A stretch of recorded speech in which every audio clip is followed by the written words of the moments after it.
I want to welcome you, Mona. I'm delighted to have a chance to speak with you and share your story with our alumni and our listeners over here. I thought I'd just dig right into the topic of conversation today. You know, we're just coming through a pandemic, not over yet pandemic. I thought I'd ask you first, like, what have been some of the greatest challenges you've had to face over the last couple of years? You know, the ones that might even have kept you up at night. And how did you handle them? Like, what were some of those things that happened in these last few years? The uncertainties, the challenges, the curveballs coming at you. The challenges for a startup business are many. I will start by saying that great organizations are built by great teams. And in the early days of starting an organization, you as a founder are driven by a certain mission, a vision, very little resources, very little funding, and really no momentum in the business. So the beginning challenge, if you like, or the earliest challenge is how do you attract stellar talent on the journey and on the road with you? And once you've done that, how do you encourage them, motivate them, drive them to go to the finish line with you when they know that they have to work harder than they've ever worked, with probably less income than they've ever earned, and with a tremendous amount of unknowns. So that's once you cross the hurdle of bringing in strong talent, that makes the road next a much easier one. For us also as e-commerce pioneers, particularly in the vertical space back in 2012, we entered e-commerce when the ecosystem was very nascent. So we didn't have enablers in the ecosystem that allowed us to take shortcuts. So in e-commerce, you need payment gateways, you need technology talent, you need couriers that understand the need for speed. None of that existed back in 2012. So our greatest challenge and what kept us up at night over the years is how do we create that ecosystem ourselves with limited resources and with limited know-how in the region. Mona, very helpful. And I think the context is super helpful here. Let me take it to the COVID times. I know COVID at one level was a boon for e-commerce companies and that it created an opportunity to expand. Were there any kind of unusual challenges that came your way as a result of the last few years that you had to really, your team had to figure out what to do? So there was nothing usual during COVID. Overnight, we found ourselves with this pandemic that was unknown to everyone. We didn't know how long it will last. We didn't know what the repercussions of that pandemic were. What we did know for a fact was that overnight movement of consumers was limited. The supply chain came to an immediate halt. So products coming into the region, products going out of the region were all blocked. Couriers could no longer move. Product production came to a halt. And we are an e-commerce player serving a very important customer, a mother customer who didn't have nice to have requirements. She had mandatory essential requirements. So pandemic or not, a mother needed her diapers, her milk, her bottles, her pacifiers. So we suddenly found ourselves in this situation where the ecosystem had changed overnight. Our customer was hungry for essential products. And so we had to really very quickly reinvent how we operated.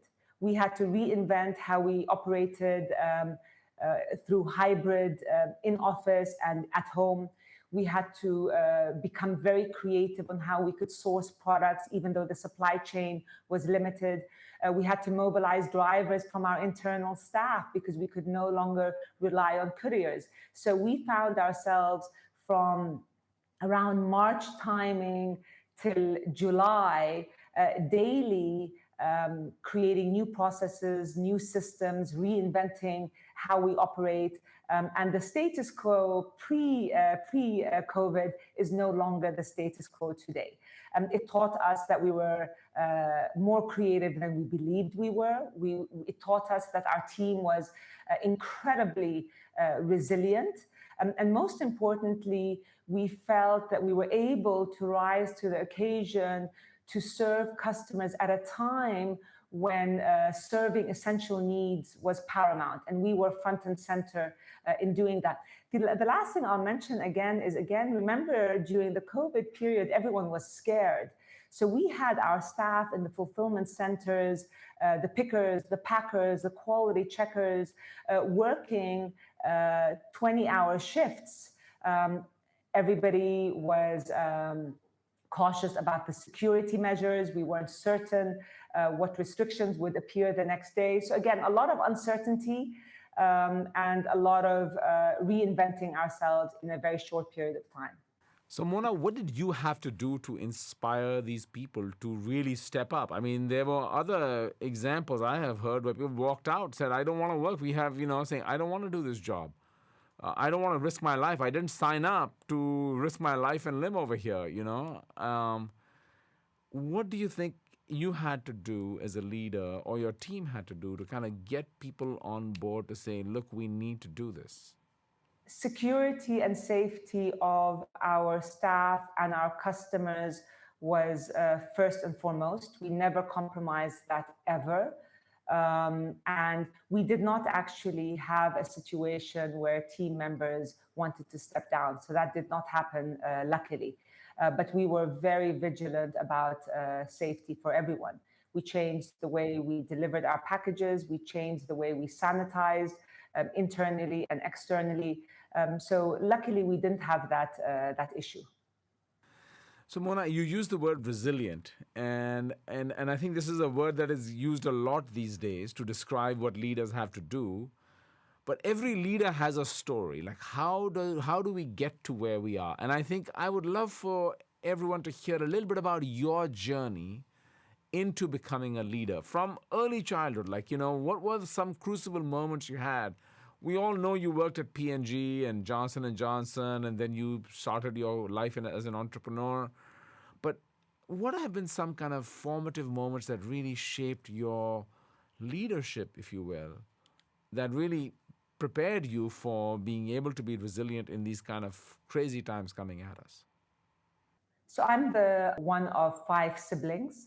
I come from a family of entrepreneurs. All 5 siblings are entrepreneurs. My father, who's the eldest of 13 siblings, is an entrepreneur, and his father before him was an entrepreneur. We are Palestinian originally. My father left his home when he was a young boy as a refugee. So perhaps entrepreneurship is at a cellular level. Perhaps it's in our DNA. Through multiple generations, we've learned the importance of creating from nothing, the importance of hard work, the importance of doing things that are important and that are in line with your values and the legacy you want to leave behind. So from a very young age, I've always been education for us was front and center. We've learned that hard work is extremely important, and nothing comes without the effort. So this came from a very young age. I've always wanted to win, and I've always wanted to be first in what I did, and creating things that contributed to positive impact. So Mumzworld is my second venture, and all the ventures that I have touched were, for me, impact stories, stories that created change in the ecosystem that I lived in, and stories that were in line with my values as a human being and the values that I want to instill on my family and those around me. Very insightful, Mona. I think as you've said this before, I think for us it'll be helpful to hear that you've said before that, you were never motivated by money as an entrepreneur. It was always about impact and values. Can you say more about that? Because sometimes we imagine that entrepreneurs are all about a big idea with a big pot of gold at the end of the rainbow.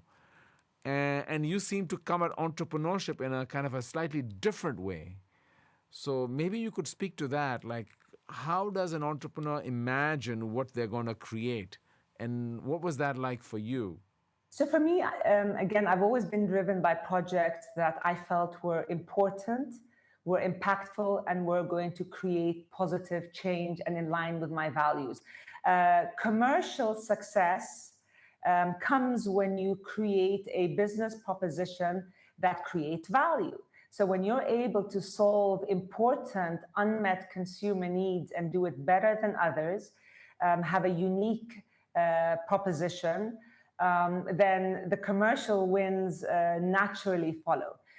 For me, with Mumzworld in particular, I was a mother. I am a mother of 3 children. I was also an entrepreneur at the time. I was a co-founder in another business, a business that was doing incredibly well. And so for all intents and purposes, I had not in my agenda to launch a second business. It just so happened that as an entrepreneur, I saw the e-commerce trajectory globally. I saw that it was the biggest trend of the decade. I also saw that the regional landscape was still very much behind. And I saw that the mother consumer, and me being a mother consumer, I felt it daily, had a lot of important unmet consumer needs that needed to be solved. And as a mother, I was very frustrated in choice of products, access, community, etc. On the other side, I have that regional experience. I had worn the entrepreneurial hat. So I knew that using my skills and experiences in the region, as well as my commitment to my motherhood and other motherhoods, I knew that this was a project that was important to launch. And ultimately for me, when I launched Mumzworld, the vision was to create a brand that would become the indispensable online extension of a mother's life and empower her to make the most informed decisions for her children. And you empower a mother, you empower a child, and you change the world. And with that vision, the rest is history. We're 10 years down, and the business has been growing since we launched. Very succinct description over there. One thing I found interesting here is you could have defined your business as we're an e-commerce play to provide, products to women and mothers. But you expanded your notion a bit more in your vision statement, even, or your purpose statement, in saying, we're here to really empower women. You had lots of information available over here. Why that expansive notion? Why not just focus on the actual service you deliver or products you deliver? You wrapped it in a more bigger sense of purpose and mission of what we're trying to do. And I think it's helpful for entrepreneurs to hear why that can be very helpful. How do you go from what I called an idea to an ideal? So it's purpose that activates people and motivates people. It's your why. It's not the functional benefit. So yes, providing moms with the widest choice at the best prices, delivered seamlessly, etc. All of that is great. But your ultimate purpose is far greater. And the ultimate purpose is to empower your customer to make better decisions. And by the way, for us at Mumzworld, on one side, we're empowering mothers to make the most informed decisions. On the other side, we were the pioneers in the e-commerce space. And as I mentioned earlier, back at a time when not only was e-commerce very nascent, but there was a lot of negative perception around e-commerce. It was considered to be very cash intensive, incredibly complex. Some people even thought it would be a fad because consumers needed to touch and feel the product.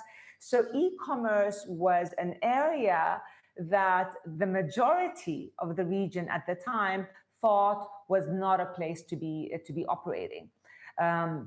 So we set out to revolutionize the ecosystem and reshape people's perception. And in so doing, we would be contributing to the region, we would be creating jobs, we would be empowering our customer, and we would be demonstrating how you build something from nothing in an ecosystem that was very nascent. And I think to wrap all of that up is the fact that this business is a women-led business. So I'm the CEO and founder. My partner is also a female.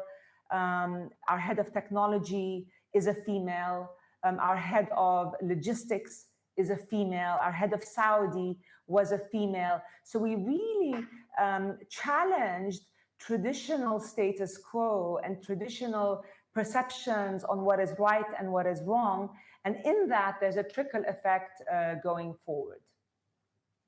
So tell me how, as a woman, as a mother, how has that shaped you as a leader? You've talked a lot about this, and I'm personally interested in this answer to this because my mother was an entrepreneur, and I know how hard it is for a mother and a woman to be an entrepreneur. And the challenges you can face. So I'm really curious to hear how you, as a woman, as a mother, how did that change the way you had to think as a leader? When I started Mumzworld, I had 3 boys under the age of 10. And so certainly, on one side, I'm an entrepreneur. On the other side, I'm a mother. And they hold equal weight. So it was very important for me from day one, first of all, to be purpose-driven and getting alignment of the family and my children and helping them understand what it is that we are building together, because it is really a joint effort, because every hour I'm away from my children, they are vested in that as well. So we are building this business together. And therefore the purpose had to be meaningful and relevant and had to be in line with our values. And what are our values? Our values are, you have to challenge the status quo. You have to work because time will never come back. You have to contribute with the skills and the resources that you have been given. And you have to create positive impact, and you have to create a legacy that you are proud of. And, your mother who's taking care of 3 children, if she can do it, anybody can do it, really. And so for me, when I set out with Mumzworld, while certainly there were many challenges along the way across different kind of projects, I never walked into a scenario feeling that I was disadvantaged because I was a woman. I always walked in very confident that I had the skills or resources, or I would develop the skills and resources and knowledge needed to allow me to succeed. And certainly I failed in many things I did. I didn't succeed in a lot of projects, but I knew enough to step back, learn, pivot, revisit, and go back and try again. So the hat of being a female or a male is not part of the way I operate. It's not part of the equation. And in fact, even though I mentioned earlier that we have senior level heavy females, the reason we do is because we went out there with a clear view that we are going to give equal playing field, equal opportunity to men and women.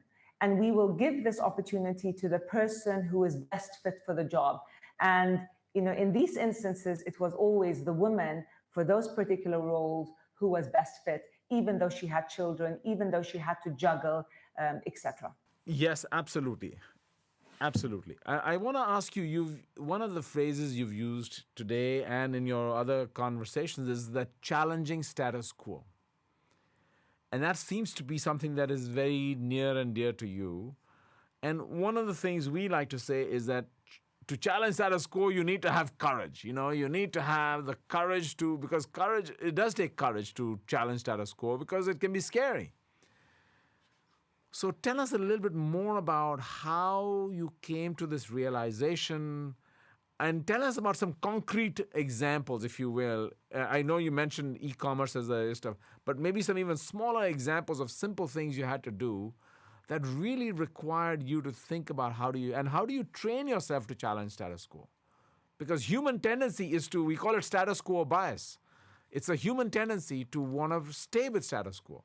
So I believe I have, again, perhaps, and I don't know the answer, perhaps it's on a DNA level, perhaps it's upbringing, perhaps it's kind of our demographic background. But challenging status quo has been my way of operating from very early days. And that is because you are conditioned to live your life, to improve the things that are in front of you, and you are conditioned to always contribute to the betterment of your surroundings. So what can I do today to learn, to teach, to improve, to enhance? And you're constantly asking these questions. So for me, with Mumzworld, again, when we set up the business, the entire ecosystem had to be challenged, and the status quo had to be challenged. So that's I think the first concrete example. The other one is the notion that females in the region very early on, females in the region could not raise capital. So that when I went out there with my A round, I said, I'm going to go out there. We went out there 4 months before we actually needed the money. And this was in January of 2012. And everyone told us that you need to give yourself at least a year to raise your first round, particularly since you don't have the momentum to grab that amount of money early on. And you're a female. So we went out there, we talked to several people, we got 6 term sheets on our table, and we were oversubscribed in about 6 weeks. So again, had we listened to perhaps the naysayers and not challenged that, we would not be here 10 years later. And this has been kind of the journey in everything we do, our operating rhythms. We're constantly challenging the operating rhythms. COVID is another example where we sat back during COVID as a team, and we said, let us now bin everything we have done to date, because now we have been dealt a deck of cards that changes the game. So we need to now bin what we know, what we've learned, and start again, because the COVID has entered us into a new world. So Mona, you mentioned one thing about assembling a team of people around you, like-minded people, right, who also are willing to challenge. How do you spot them? Like, what were the, when you interview somebody for a job, even from the very early days, what were you looking for? And I've heard you talk about you were looking for loyalty, you were looking for status quo. What are the kinds of markers you see in somebody and say, that's somebody I really want to have work with me? That's challenging, honestly. You know, you hire, I hire for character. You can build skills, you can't build character. And the character of resilience, grit, optimism. I always ask people, do you consider yourself to be a lucky person? Because people who consider themselves to be lucky are optimists. They figure things out. Whereas people who believe that they have a burden on their shoulders and they're unlucky and they've been dealt difficult cards are always looking for kind of the negative part of the story. The reality is, we're constantly solving challenges and figuring things out. So that's what I look for. I look for character. I look for strength of grit. I look for vision. Can you see the finish line the way I see the finish line? We may not agree on the road to the finish line because there are many roads to the finish line, but are we aligned on what that finish line actually looks like, and are our values aligned? So these are the things that I look for. So one thing we know about entrepreneurship is it involves risk, lots of risk, right? And you've taken plenty of risks. Could you tell us about 1 or 2 big risks you've had to take in recent years? What was at stake in those situations? And how did you go about deciding? And some maybe that did or didn't work out. So again, the launching Mumzworld was a risk. So that's on one side. The other one was the raising of capital. So we raised multiple rounds of capital, and of course, when you bring capital into the business, you're bringing in new partners. Some are strategic, some are financial, some are silent, some are not. And that's a risk, particularly as you enter hyper growth mode, where if the investor is not aligned with your end goal, that could slow the business. It could even kill the business. So in a couple of instances, I did, if you like, me as an entrepreneur, while experience and information and data is critical, gut feel is also critical. And with years of experience, your gut begins to talk to you. So there were a couple of instances where my gut was telling me to kind of revisit. And so these were risks. In your second year of operation, you opened an investment round just for women. Can you explain why you did that and what your thought process was, which is kind of unusual to do? So this was just before our B round. We were actually going to go out. Again, this is very early days. The round was supposed to be a $7 million round. And just before that, we decided that we were actually going to open up a round only for women. And the reason for that is we were a business built by women for mothers in the region primarily as the primary target. And our ultimate goal was to empower women in the Arab world. That was our ultimate vision. And so what better representatives, eyes and ears, and builders of the organization than women, on one side. On the other side, there were a lot of women in the region who were highly educated, who came back to the region with fantastic degrees, who perhaps had worked before, but decided to not work anymore because they had a family to raise or because they had a situation where they were unable to go back into the ecosystem.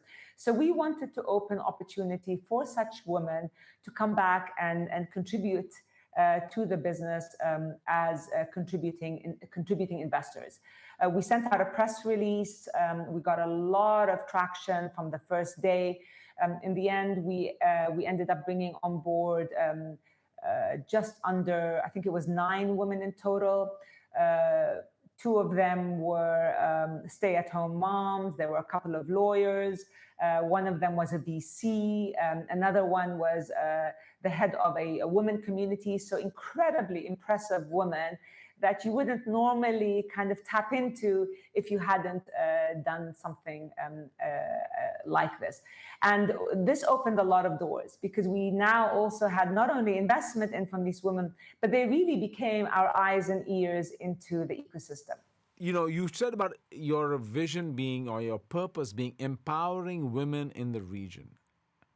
How do you get from e-commerce play for mothers to empowering women in the region? And what does that mean even? What does empowering women in the region? It's very similar to Microsoft also talks about empowering customers. So the word empower has become kind of resonant. I'm just curious, A, how did you get there? And B, what does it even mean? So again, when you look at Mumzworld, you mentioned an e-commerce play. An e-commerce is what we do. It's not who we are. We deliver e-commerce services, but that's not who we are. So we are, and I said this earlier, we're an indispensable online extension of a mother's life. We're building an experiential and transactional experience where we're building e-commerce, community, social commerce, all ingrained in one 360 that is essentially empowering women. It's empowering the customer through informed decisions. It's empowering professional women who come back into the workforce and contribute. It's empowering investors also who come back and contribute to the region through investment. And it's empowering women by creating success stories that, success breeds success, creates courage and a track record to allow this ecosystem to continue to flourish with 50% of the population who are essentially women.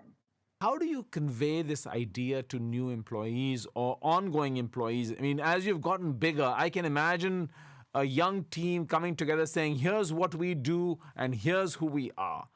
But now you have more people, you've grown, you have people in different locations. Do they also get this distinction and understand what it means, and how does it inform what they do? So when we hire, the the majority of the interview is really around understanding the level of customer obsession that particular professional has, as we do. You know, how obsessed are you in serving the mother?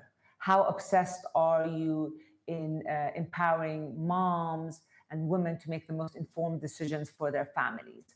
And how far will you go to ensure that you deliver with excellence and do things that others don't know how to do or don't want to do? So the customer obsession part is part of the interview process. We do say straight up that we are building a brand that is empowering women and mothers in the Arab world to make the most informed decisions. Again, I said it earlier, you empower a mother, you empower a child, you change the ecosystem. I have three teenagers now, they're adults, and every day when I operate, I say, is Mumzworld also, with what Mumzworld is giving me, is it helping me shape the new generation? And insofar that the answer is yes, I know that I'm actually doing what I set out to do. Yeah. Do you measure and reward any of these kind of behaviors? Because those are hard things to measure, right? Intention, purpose, values, kind of even empowering. It's much easier to measure outcomes like sales and revenue targets. How do you think about that? So measuring sales revenue targets is a given. That's your price of competing. You have to be growing, you have to be driving commercial gains, you have to be the leader in the revenue. That's the price of competing. But guess what? If you do that without purpose, you won't be around for very long.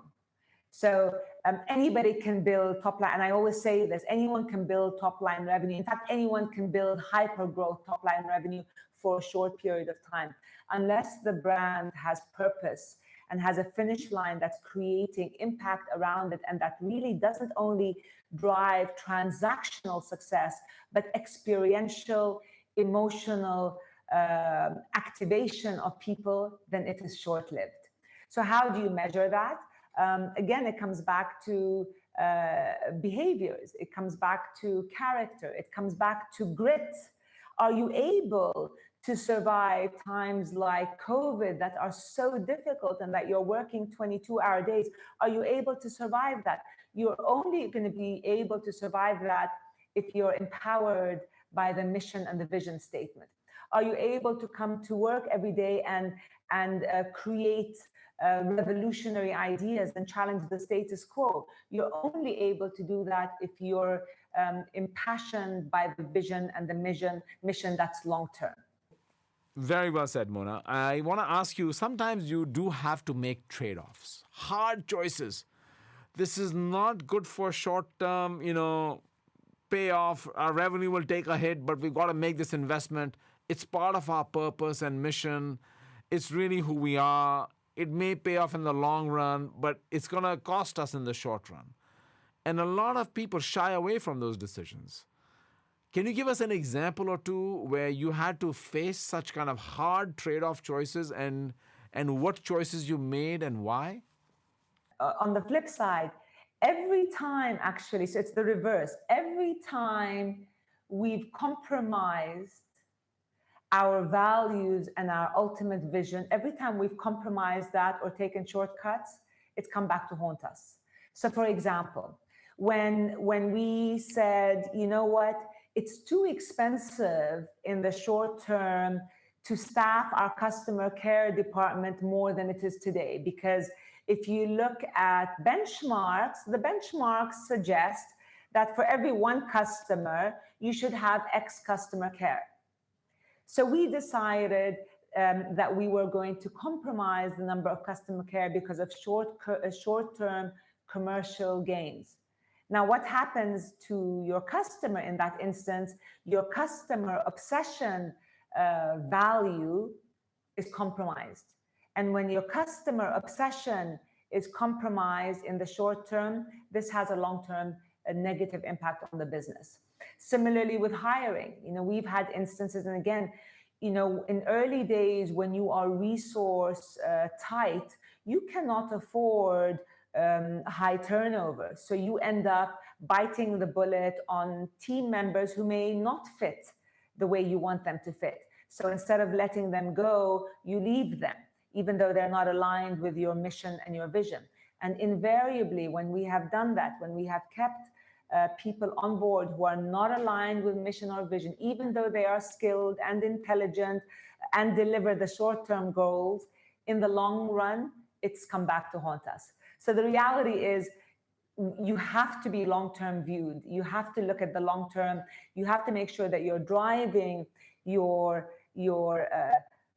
revenue, profitability, business KPIs in a way that is widening the gap between you and competition, doing things that competition cannot do, ensure that you have differential advantages that competition does not have. You do that, but at the same time, you do that in light of your mission, your values, and your ultimate DNA as an organization. So let's, very helpful. I think I want to explore this idea that, increasingly business leaders are being asked to take a stand on social issues, environmental issues. What do you think about sustainability? What do you think about inequality? And a lot of these issues are getting politicized. We are suddenly now, business leaders caught in the middle of a political debate. How have you navigated these issues? You've taken a social stand on empowering women. You've taken a stand on hiring women. You've even brought them in as investors. One could easily imagine this getting, and I don't know your position on sustainability and other things. Do you feel, how should leaders be thinking about these social, environmental issues that increasingly even investors expect you to say more about?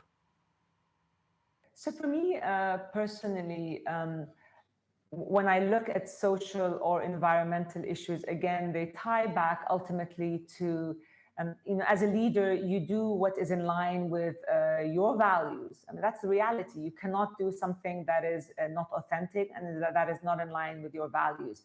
So for me, when I look at social issues around women, and that's natural because I'm a woman. When I look at social issues around mothers, it's natural because I myself am a mother. So I have kind of lived it. Now, again, for me, it's all about inclusion. It's not about one versus the other. It's about really looking at the status quo and saying, can I make this better? Whether it is inclusion, equal opportunity, improving employment opportunities, etc. For us, for example, also in the early days, because it was core to our, if you like, values, underprivileged education. So this was something that as an organization, we were heavily involved with. We were looking at opportunities to add value to the ecosystem with underprivileged education.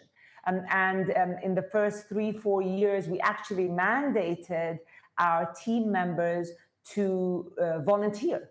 So as part of them working with us, they had to once a quarter volunteer with one of the institutions. Again, it's a non-political institution, but they were education related. Again, this ties back to our DNA. Yeah. So let's fast forward a little bit now, Mona. Last June, your company was acquired by the Tamar Group, a Saudi conglomerate.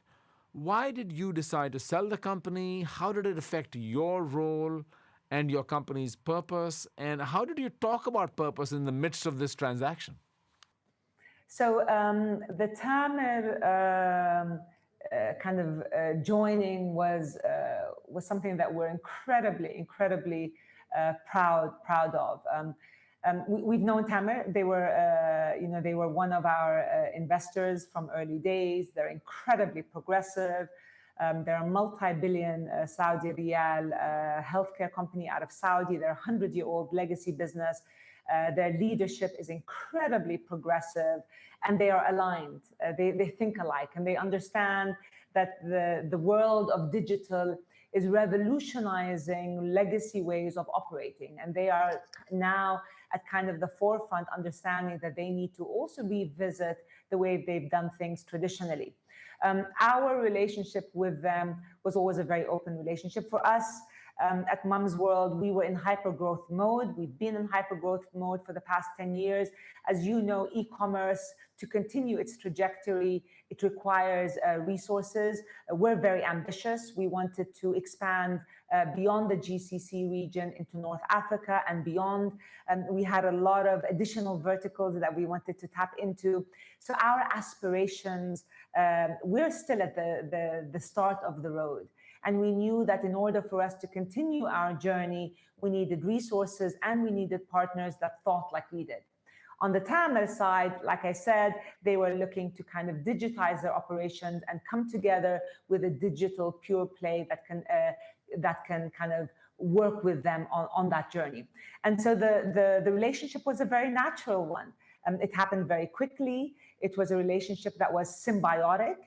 And what it will do now is it will open the doors for Mumzworld for continued hyper-growth, entry into other sub-verticals, very, very exciting times ahead. I'm still in the business. I'm still driving the business. And I will probably be still a lot busier than I've been in the last decade. So that's where we are today. But and the other thing is, it's an exit story for the region. It's a good story for the ecosystem. It's an important story for the ecosystem, and it shows that the ecosystem is ripe for exits, for healthy exits, and for continued hypergrowth. And how did purpose and mission play into this? And how do you think purpose and mission will play a role in your future expansion? Like, as you're imagining which verticals and geographies we go into, are you going to have to evolve your mission statement? Are you thinking harder about, like, what is our ambition for this business? It's going to expand, I would imagine. The short answer is stay tuned. But again, nothing.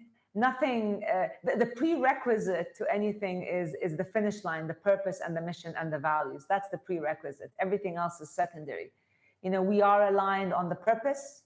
We are aligned on the ultimate mission, and we are aligned on what success looks like on the finish line. Another word you've used a fair number of times, Mona, was we talked about courage and challenging status quo. And I think you said it's in your DNA, it's cellular, you're a multi-generational entrepreneur family. But one of the things leaders have to do is inspire courage in others, because not everybody is joining you as an entrepreneur, right? We call them joiners. They join entrepreneur venture, but they don't necessarily start them. How do you inspire courage in others who are not in that same mold as you? And tell us about an example of how you took a team and really kind of encouraged them to think bigger, challenge status quo. How do you make it safe for them to do that even? That's important for a leader to do, because in the early days, again, you're that cheerleader. You only have a narrative. So in the early days, when you cannot pay market salaries, when you don't have the momentum of revenue, nobody knows who you are. The only thing you really have is your narrative. You have your story. What is it that you're trying to build? So for me, I remember, let me start with the suppliers, because we didn't talk about that. In the early days, when we went to suppliers in the region and knocked on their door, and I said, listen, we're going to create the biggest, the most respected and admired e-commerce vertical for all things mother, baby, and child, where we're going to empower mothers to make the most informed decisions for their children. We're going to do that by giving them access to the widest choice at the best prices, delivered immediately, and the largest community of mothers under one umbrella. And this is going to be the biggest story of the region in e-commerce. Are you in or are you out? And back then, again, what is e-commerce? We don't understand it. It's too expensive. It's too risky. All the reasons why not to. We started the narrative around August, and we launched Mumzworld beta on the 11th of October. So a couple of months, and we launched Mumzworld with 15,000 SKUs. 15,000 SKUs. So on day one of Mumzworld, we had more products than any single store in town at the time. And that was because of the narrative. From the employee side, again, you're selling a vision. Are you, do you want to join us along the ride? And this is what we're trying to create. So it is continuous communication, and they have to be aligned with your vision, and it's not for everyone. So, Mona, as I want to ask you back to you, which leaders have you personally worked with who inspire you? You say, those are my model leaders. You worked at incredible companies, Procter & Gamble, Johnson & Johnson, and your own startup world. I am sure in your career you've come across some really inspiring leaders who really gave you some ideas and ideals to think about. Could you share one or two of those with us and tell us, what did you learn from them? I've had amazing leaders during my career. I'll name a couple. My first manager at Procter & Gamble, so that was my first job at Procter & Gamble in Cincinnati. She was a female leader. And the first day on the job, I walked into her office, and I was 21 at the time. And she said, I'm off on a 2-week vacation, and when I come back, I want to see a continuity plan for Dreft and Ivory Snow. I was in the soap sector at Procter & Gamble, managing the 2 baby detergents, interestingly enough. So I got a crash course in baby branding very early on in my career. So I want you to develop a continuity plan and in 2 weeks present it to me. And off she went. I knew nothing about the company. I had no idea what a continuity plan was. I didn't know anything about the business drivers. And I spent the next 2 weeks figuring it out. So that lesson really started my career, where if I needed to do something, I had to figure it out. It was problem solving. It was being super creative. It was getting the support of people around me. And this was really the start of my career. And the rest of my career was exactly like that, where I figured out, I realized that I could figure things out. And that's important. Being accountable, having ownership, and being super resourceful. That's the first leader. The second one, I always say, somewhat biased, but I would say in a non-biased way, I would say my brother. So my brother, who is the CEO and founder of Bait.com. This is the first business that I was a co-founder of. Rabia has a very different style than mine. He's much more, he's a true leader who inspires those around him, who gets a tremendous amount of not only respect and admiration from those around him, but trust. And I've learned quite a few lessons from him as well. And how does he do that? How do you inspire others and elicit trust? We teach that in business schools, right? We say trust is very important, inspiration is very important. What does he do that really elicits that kind of response from the people who work for him? So I'll say maybe 2 words in short. Calm courage. Calm courage. When your leader is calm and your leader is courageous and your leader gives you full ownership, you cannot but rise to the occasion. One of the other terms we use, let me try to, in business school a lot, is talking about caring leadership, where people who work for you want to feel that you genuinely care about them as a whole person. How does that manifest in what you've had to do as a leader? So relationships, professional relationships, personal relationships are what drive things forward. So a leader's relationship and empathy and compassion towards his or her team members is absolutely imperative. There's a fine line, and I think the best leaders do it best, and that is, how do you stay firm, ensure that excellence and commitment and deliverables are there, yet at the same time demonstrate compassion, empathy, understanding, and caring. Mona, on that note, who do you go to for support? I mean, we all say leadership is lonely, entrepreneurship is even lonelier, it's intense, there's a lot of pressure. And we all talk about building a support network, right? The Wall Street Journal even now interviews CEOs and says, who is in your support network? Tell me the 5 people who you go to for, the hotline, the speed dial. Who do you call when you are yourself not sure about something or feeling kind of pressured? So the 2 leaders I mentioned earlier, one of them, so my brother is one of the leaders that I turn to. That's one. The other thing, for me, it's family. So a spouse and my children I turn to. My children are now, teenage adults, so they are at an equal level playing field to me and my husband. And the third is faith. So I believe that when you do things for the right reason and with an end goal that is an important and a positive one, and you have faith, then good things happen. Very well. So Mona, I'll bring this discussion together, what advice do you give your children?